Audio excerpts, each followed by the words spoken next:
झालं की सांगा सगळं. तुमची युनिटी चांगली आहे आमच्यापेक्षा नागपूरवाल्यांची झालं की सांगा.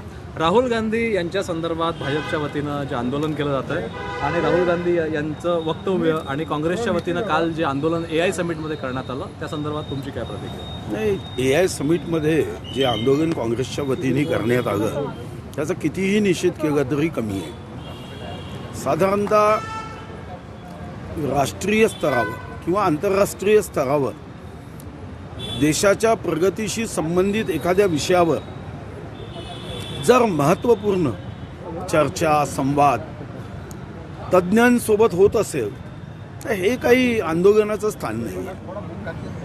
AI समिटमध्ये जाऊन आंदोलन करायचं, आपला देश जगामध्ये या क्षेत्रामध्ये इन्व्हेन्शन इनोव्हेशनमध्ये पुढे जावा हा भाव घेऊन माननीय विश्वगौरव युगपुरुष नरेंद्र मोदीजी काम करत असताना याला नाक कापून अपशकून करण्याचा प्रयत्न ही मन तंतोतंत फिट होते. तर राम मोहन नायडू यांच्या राजीनाम्याची मागणी रोहित पवार यांनी केलेली आहे. त्या विमान कंपनीच्या मालकाशी त्यांचा संबंध आहे असं म्हटलं. काही तिथं चौकशी आणि ती जे काही खरं असेल त्याच्यावर आधारित कारवाई होईल. शेवटी आरोपी कोण आहे, काय गुन्हा झाला आहे, त्याच्यामध्ये काही षडयंत्र आहे का, हे तर तपासाअंती जेव्हा निष्कर्ष येतील त्यावर आधारित कारवाई होईल.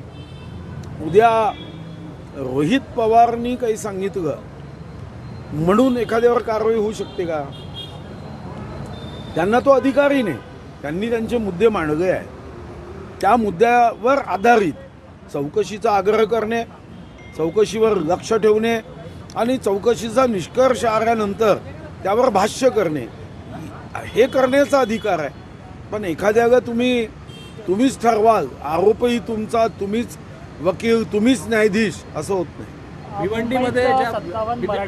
भिवंडीमध्ये ज्या पद्धतीनं काँग्रेसला यश आलंय, चंद्रपूरचं नुकसान भिवंडीमध्ये भरून काढलं, वचपा काढला असं मला तर कधी कधी आश्चर्य वाटतं आपल्या शिक्षण पद्धतीत काही दोष आहे का? अहो, महापौर चंद्रपूरचाही भाजपचाच जागा, शुद्ध भाजपचा, आणि भिवंडीमध्येही भाजपचा जागा. काँग्रेसचं काय आहे? मेरे अंगणे में तुम्हारा क्या काम आहे असं लोक म्हणतात. तुम्ही कोणाला केलं?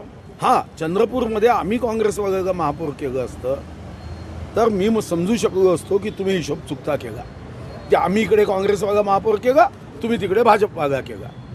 अहो, तुमचं नुकसान झालं हे जर तुम्हाला समजत नसेल ना तर देवसुद्धा तुमच्या पक्षाला वाचवू शकत नाही. चंद्रपूरचं काय उट्ट काढलं हो?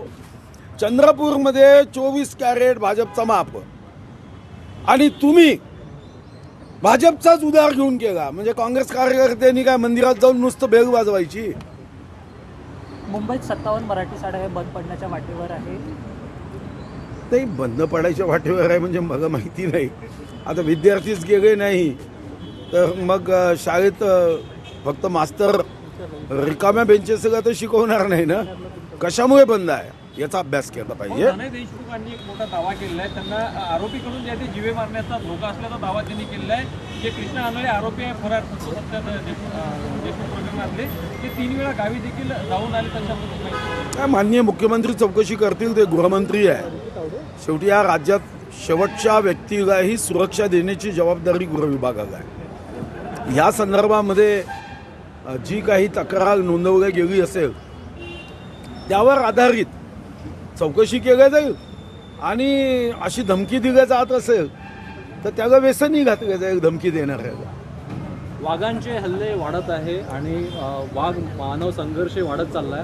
राज्यमंत्री या खात्याला नाही आहे आणि वनमंत्री मुंबईचे असल्यामुळे त्यांचे दौरे म्हणजे तुम्ही ज्या पद्धतीने करायचे तेवढे होत नाही आहे. त्यामुळे जबाबदारी कोण स्वीकारणार आहे सगळं डे टू डे? यावर मी भाष्य करणे योग्य नाही. वाघाचे हमले थांबले पाहिजे. वन्यजीव संघर्ष, मानव वन्यजीव संघर्ष हा कमी झाला पाहिजे. आणि मी तर म्हणतो की याचा सर्वात मोठा फटका जर कोणाला बसत असेल तो विदर्भाला बसतो. शक्यतो या अधिवेशनामध्ये जी मदत केली जाते त्या मदतीमध्येही वाढ करण्याची मागणी मी नक्की करणार. हत्ती, बिबट, वाघ असे 3 जे प्राणी आहे त्या तिन्हीसाठी काय मागणी होणार आहे अधिवेशनात? नाही, चर्चा होईल तेव्हा मी काही मुद्दे घेऊन काढले आहे. ते मुद्दे मी मांडणार आहे. कारण AIचा उपयोग करणं आता गरजेचं आहे. AIचा उपयोगच आम्ही आता सध्या ज्या पद्धतीने पाहिजे त्या पद्धतीने करत नाही आहोत. आम्हाला हे या दृष्टीने हे मानव वन्यजीव हा संघर्ष थांबवावाच लागेल. ओके. सचिन घ्या एक थोडा